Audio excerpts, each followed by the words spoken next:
So the initial part of framing is wrapping up over here. All the walls are stood up and we're pretty much ready for trusses. The only thing left now is the guys have to tie in our air barrier from the outside of our house and bring it to the inside of the house so we can have the continuous air barrier through.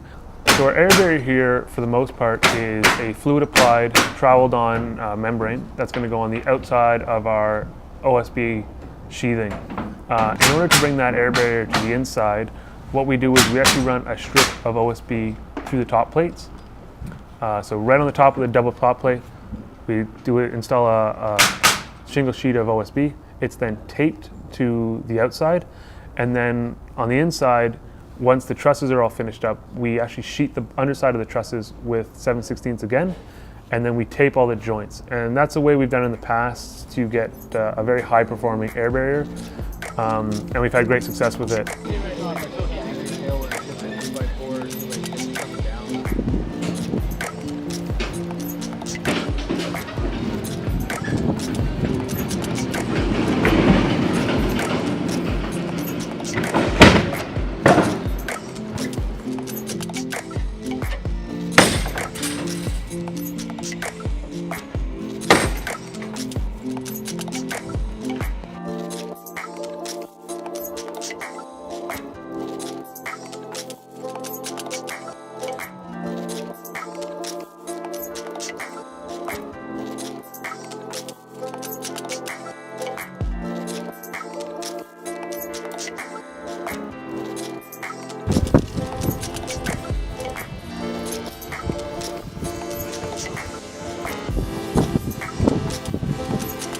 For the trusses here, we pre-assembled both our hips on the ground before craning them up.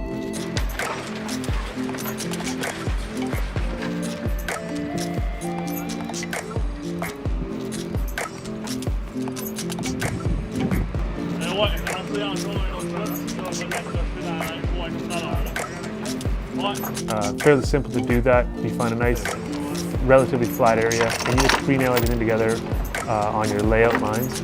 We then had the boom here and craned the two hips up, landed those in place, attached those down permanently, and then started landing our common trusses or your standard truss in the middle. We then just landed our middle trusses in the order that the truss manufacturer tells us to do them. That way it keeps the hip all straight and in line.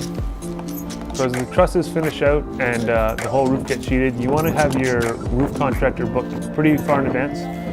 That way they can get in as soon as possible to waterproof your roof. That way everyone stays nice and dry in the house. The only thing you got to think about before that is penetrations through the roof. On a typical house, your main one is your plumbing stack you're going to vent through the roof, possible some chimneys. Maybe some venting of bathrooms and possibly a kitchen if it's like a bungalow. But just have all your subs lined up to run any penetrations through the roof as soon as possible. That way you can get the roofer in there and they can give you a nice watertight or weather-tight house.